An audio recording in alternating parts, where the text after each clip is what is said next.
नमस्कार विद्यार्थी मित्रों।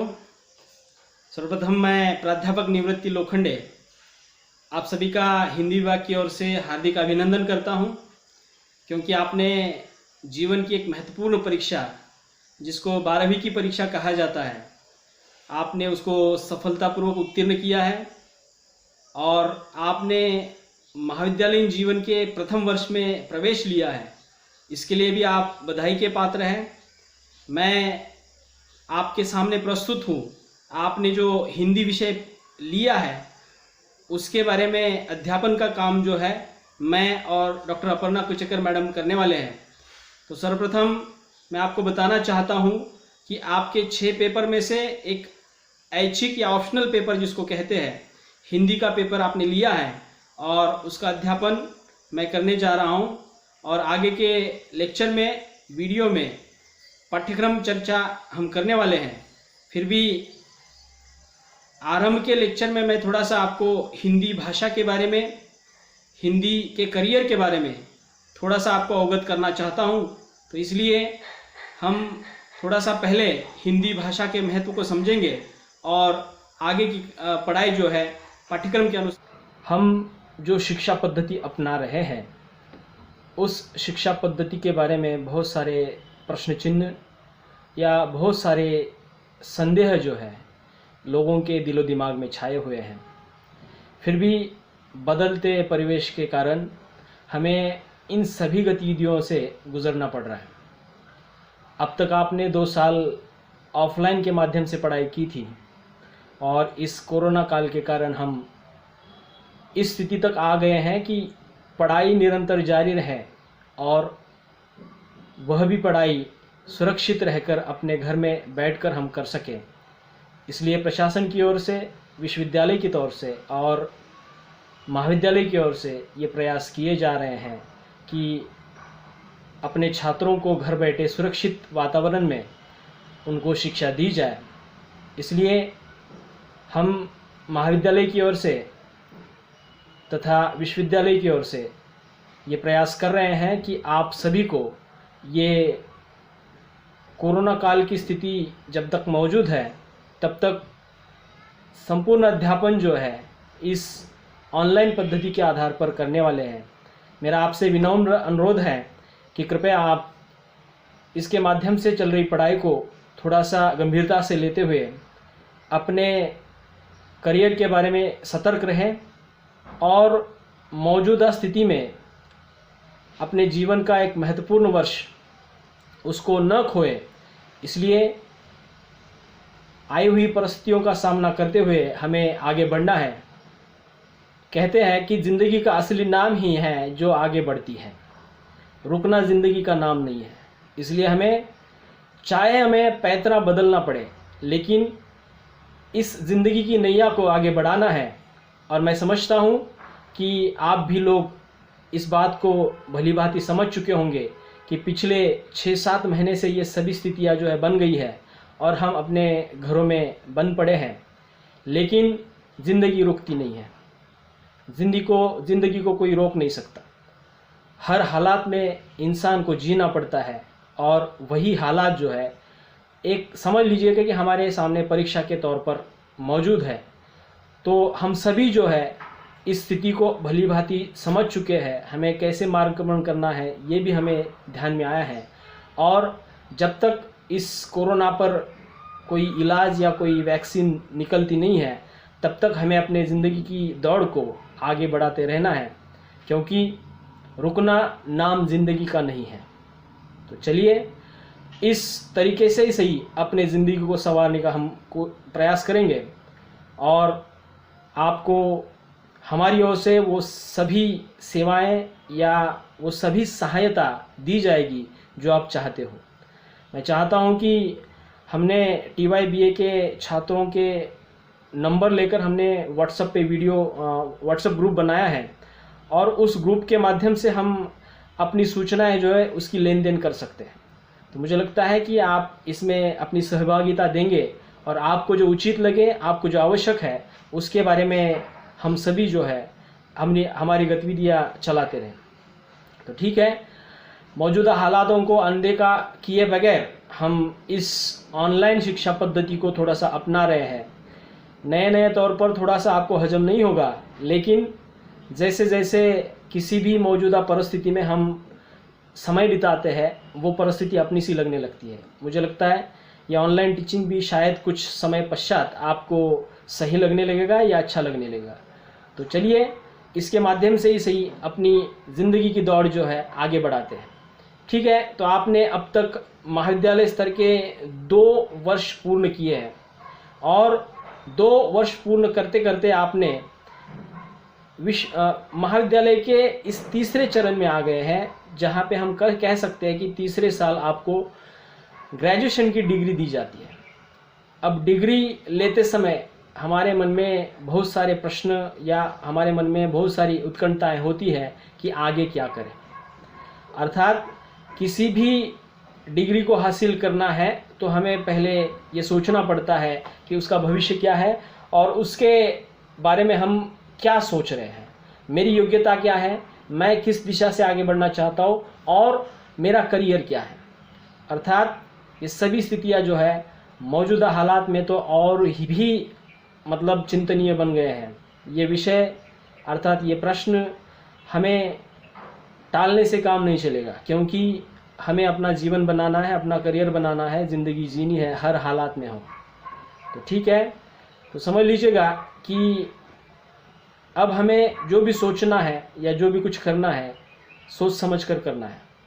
अर्थात आगे की पढ़ाई जो है भले ही ऑनलाइन के माध्यम से हमें करनी पड़ रही हो, लेकिन वो भी उचित दिशा की तरफ लेके जाने वाली हो। सर्वप्रथम आप TYBA के जितने भी छात्र जिन्होंने BA भाग 3 हिंदी विषय में प्रवेश लिया है उनका हार्दिक अभिनंदन करता हूं, क्योंकि आपने सही रास्ता चुना है।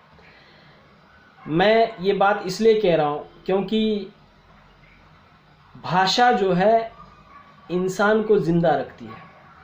अर्थात जहाँ पे भाषा नहीं है समझ लीजिएगा कि वहाँ का माहौल क्या होता है।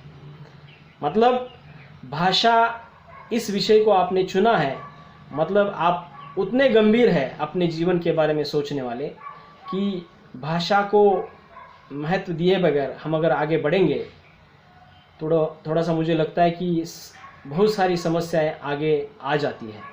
इसलिए भाषा के प्रवाह को समझना, भाषा की प्रक्रिया को समझना, भाषा की रचना को समझना, अर्थात भाषा के व्यवहार को समझना, ये बेहद महत्वपूर्ण चीज़ है।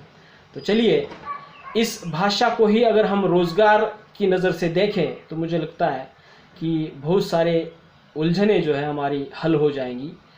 तो पाठ्यक्रम की शुरुआत हम करने ही वाले हैं, लेकिन उसके पहले मैं थोड़ा सा आपको आपके करियर के बारे में कुछ शब्द या कुछ बातें जो है बताना चाहता हूँ, जिसको लेकर आपको अपनी दिशा तय करनी है। भविष्य में आपको क्या करना है, क्या नहीं करना है, और जो भी करना है उसके लिए मार्गदर्शन के तौर पर हम आपके लिए मौजूद हैं।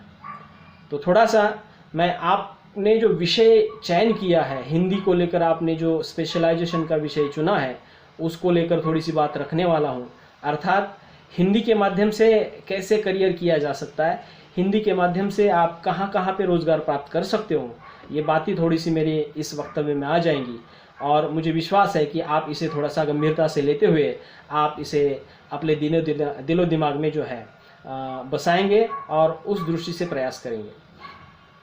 देखिए, भाषा सबसे पहले मनुष्य के पास मौजूद रही, उसके पीछे का कारण ये था कि मेरे दिमाग में जो विचार चल रहे हैं वो विचार दूसरों के दिमाग में चले जाए या दूसरों तक पहुंच जाए।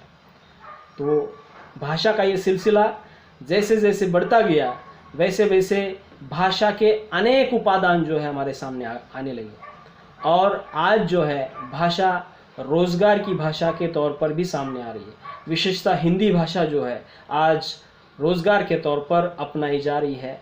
संपूर्ण विश्व में लगभग 150 विश्वविद्यालयों में हिंदी का अध्ययन किया जाता है। उसके पीछे वजह यह है मात्र रोज़गार। आप सोच रहे होंगे कैसे? देखिएगा कि भारत में 1991 के बाद बहुराष्ट्रीय कंपनियां आने लगी, और बहुराष्ट्रीय कंपनियां जब आई तो उन्होंने भारत की भाषा को अपनाया। मतलब उनका जो भी प्रोडक्ट उनको बेचना था, सबसे पहले उन्होंने भारत के ग्राहकों की भाषा को अपना लिया और उसके माध्यम से वो जो अपनी वस्तुएं जो है, अपने उत्पाद जो है बेचने लगे। तो ये एक जरिया बना, अर्थात धीरे धीरे भाषा को लेकर या हिंदी को लेकर और अधिक विचार लोगों ने किया और चिंतन किया। परिणाम स्वरूप आज ये स्थितियाँ बन गई है, हिंदी एक प्रमुख भाषा जो है रोजगार के तौर पर हमारे सामने आ रही है। मैं उस बात की तरफ आपको लेके जाना चाहता हूँ कि जहाँ पे आपको वो द्वार दिख जाए कि जहाँ पे आपका करियर बन सके। अर्थात हिंदी में ऐसे कई क्षेत्र है जहाँ पे आप अपना रोजी रोटी का जो प्रश्न है हल कर सकते हो। विशेष तौर पर मीडिया को ले लीजिएगा। मैं समझता हूँ कि मीडिया के बारे में आप अब तक टीवी में देखते होंगे, लेकिन कभी आपने सोचा है कि ये मीडिया जो चलता है किसके बलबूते पर चलता है? मीडिया का टीआरपी जब बढ़ता है तो किसके बलबूते पर पड़ता है? तो आपको विश्वास नहीं होगा, मीडिया की भाषा जो है वो टीआरपी बढ़ाती है। देखिएगा, आपने न्यूज़ चैनलों पर देखा होगा कि बहुत सारी चर्चा परिचर्चाएं चलती है और बहुत सारे लोग जो है किसी विषय को लेकर बात कर रहे होते हैं और वहाँ पे बोलने वाले लोग जिस भाषा के साथ बोल रहे होते हैं उसके आधार पर उस चैनल को लोग देखते हैं। मुझे लगता है भाषा की अहमियत और क्या हो सकती है। इसलिए मीडिया के क्षेत्र में अगर आप जाना चाहते हैं तो मैं समझता हूँ कि आपको मीडिया एक बहुत ही बड़ा और व्यापक क्षेत्र है जहाँ पे आपको नौकरी की बहुत सारी संभावना है। इसमें आप संपादक बन सकते हैं, पत्रकार बन सकते हैं, संवाददाता बन सकते हैं, उपसंपादक बन सकते हैं, प्रूफ रीडर बन सकते हैं, कार्टूनिस्ट बन सकते हैं, या ऐसे बहुत सारे काम वहाँ पे हैं जहाँ पे आप अपनी रोजी रोटी जो है चला सकते हैं। असल में मैं और एक बात आपको बताना चाहता हूँ, वह यह है कि क्या समाज की एक मानसिकता है कि शिक्षा का संबंध नौकरी के साथ जोड़ा जाता है। ये लाजमी भी है, व्यावहारिक भी है, क्योंकि पढ़ाई उसी की जाए जिसके बलबूते पर हमारा भविष्य संवर सके। सही है, लेकिन मौजूदा स्थितियाँ जो है, जैसे जैसे स्कूल कॉलेजों की संख्या बढ़ रही है, छात्रों की संख्या बढ़ रही है, वैसे वैसे पढ़ने लिखने वाले ज़्यादा हो रहे हैं। इसलिए पढ़ने की रफ्तार के तुलना में नौकरियां जो है उतनी तौर पर जो है बन नहीं पा रही है। तो मुझे लगता है कि इसका कुछ तो मेल या इसके बारे में हमें सोचना होगा।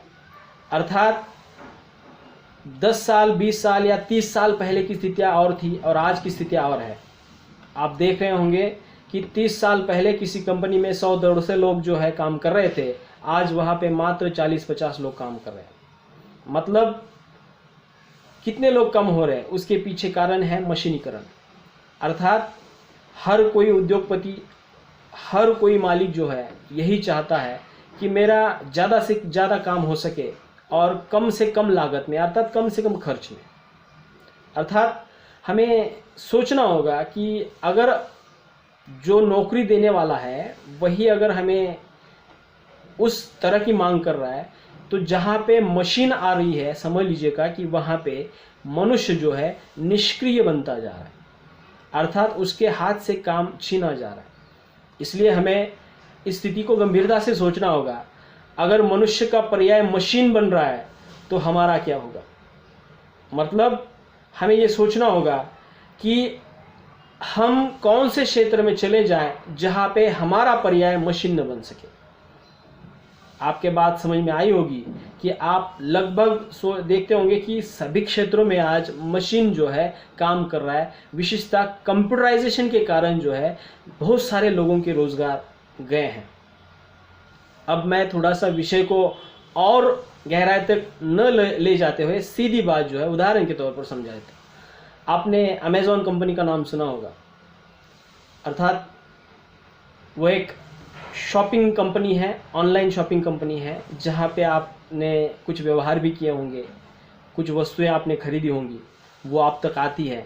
लेकिन मैं आपको बता देता हूँ कि अमेज़न कंपनी में लगभग 40,000 रोबोट जो है काम करते हैं। क्या काम करते हैं? तो आप जो भी कुछ प्रोडक्ट खरीदते हैं या जो भी कुछ वस्तु चुनते हैं, वह प्रोडक्ट खरीदने से लेकर आपका ऑर्डर प्लेस करने तक, या आपका मान लीजिएगा कि पैकिंग करने तक का काम जो है रोबोट करता है। मतलब आप सोच रहे होंगे कि अमेज़ॉन कंपनी दुनिया भर में जो है चलती है तो कितने लोग लग रहे होंगे। वहाँ पे लोग काम नहीं कर रहे हैं, वहाँ पे रोबोट काम कर रहे हैं। और एक खबर आपने सुनी होगी कि बिना ड्राइवर की गाड़ियाँ बन रही।